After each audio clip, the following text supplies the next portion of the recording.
सकता है। आज जननायक कर्पूरी ठाकुर जी अपने किसी परिवार को कुछ करते थे। आजकल लोग परिवार का लोग कितना करते रहता है, नेता बनता है। और जब उतने बड़े नेता थे वो अपने किसी लड़के को करने नहीं तो चले गए, तभी हम इनको जो रामनाथ ठाकुर जी को जब वो चले गए तो हम ही लोग रामनाथ ठाकुर जी को आगे बढ़ाए। यहाँ पर मंत्री रहे, सब कुछ रहे। आजकल राज्यसभा के सदस्य हैं और वहाँ पर पार्टी के तो जनरल सेक्रेटरी भी हैं, पार्टी के नेता भी हैं और हर तरह से उनका इज्जत हम लोग करते हैं। तो हम लोग तो करते हैं, लेकिन आजकल तो बहुत लोग अपने परिवार को बढ़ाते रहता है। लेकिन आप समझ लीजिए कि जननायक कर्पूरी ठाकुर जी कभी भी अपने परिवार को नहीं बढ़ाए।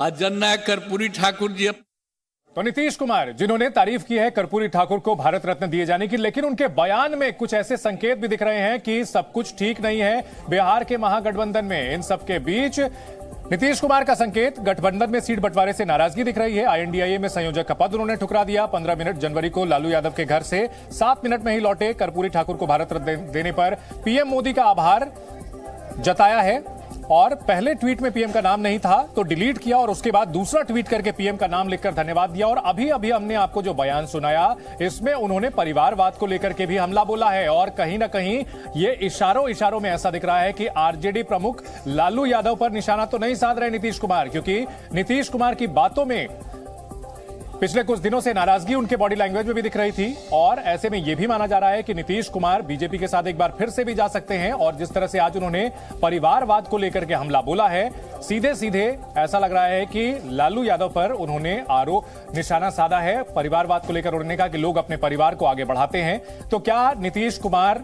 संकेत दे रहे हैं कर्पूरी ठाकुर को बहाने? और इन सबके बीच कर्पूरी ठाकुर को सम्मान देने का फैसला बीजेपी की ओर से, इसकी तारीफ की जा रही है। PM मोदी ने भी लेख लिखा है, जीवन संघर्ष का जिक्र किया है। बीजेपी की ओर से लगातार यह कहा जा रहा है कि कर्पूरी ठाकुर का सम्मान बीजेपी ने किया और बीजेपी नेता गिरिराज सिंह ने यह कहा कि कर्पूरी ठाकुर को लालू यादव ने सम्मान नहीं दिया। वहीं बिहार के डिप्टी CM तेजस्वी यादव का यह कहना है कि हमने बहुत पहले ही कर्पूरी ठाकुर को भारत रत्न देने की मांग की थी। सब के सब नीतीश जी भी 13 से 15, 16, 17 तक 13 में कांग्रेस की सरकार थी, उसके गोद में खेलते रहे, क्यों नहीं दिला दिए? लालू यादव बरसों से कांग्रेस के गोद में खेल रहे हैं, क्यों नहीं दिला दिए? ये कांग्रेस केवल गांधी परिवार छोड़ के किसी को सम्मान नहीं दिया। भौतिक खुशी की बात है, लेकिन इसका असर कहीं ना कहीं पॉलिटिकली ये भी देखा जाएगा कि जो हम लोगों ने जाति आधारित गद्दा जो कराया और जो संख्या बाद में जो निकल के आई, उसके बाद ही जो भारत सरकार को जो है इस पे निर्णय लेना पड़ा। खैर जो भी बात हो, लेकिन भारत रत्न मिला है तो इसका हम लोग जो है खुशी मनाते हैं। पहले दिया गया है, क्या आपको लगता है कि चुनाव ठीक पहले दिया जाए या बाद में दिया जाए? बात है कि जो हम लोगों की मांग थी वो पूरी हुई। पटना से जी मीडिया संवाददाता प्रशांत झा हमारे साथ जुड़ चुके हैं। प्रशांत, नीतीश कुमार के आज के बयानों को डिकोड करके आप बताएं कि क्या उन्होंने कहा है। प्रधानमंत्री मोदी की तारीफ तो की है, कर्पूरी ठाकुर को भारत रत्न दिए जाने के फैसले की, लेकिन परिवारवाद पर अचानक अटैक, ये क्या बात हुई? देखिए चंदन, सबसे बड़ी बात है कि आज जब नीतीश कुमार पटना के वेटनरी कॉलेज में बोल रहे थे तो उन्होंने घुमा फिराकर परिवारवाद ही नहीं, साथ साथ ईमानदारी और बेईमानी की भी परिभाषा बता दी। नीतीश कुमार ने सीधे तौर पर कहा कि कर्पूरी ठाकुर जब तक जिंदा रहे उन्होंने अपने परिवार के लिए कुछ नहीं किया।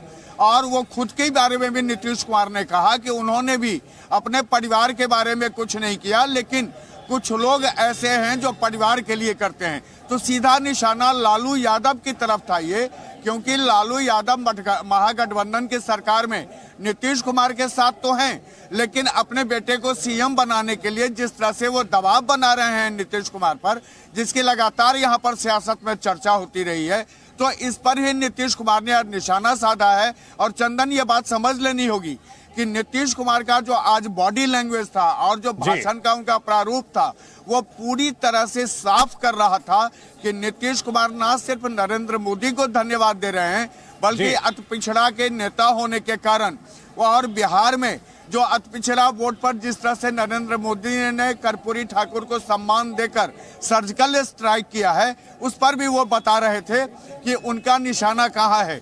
देखिए नीतीश कुमार जिस तरह के नेता हैं वो साफ तौर पर चाहते हैं कि ईमानदारी से कहीं भी मंत्रियों को बाकी लोगों को काम करना चाहिए।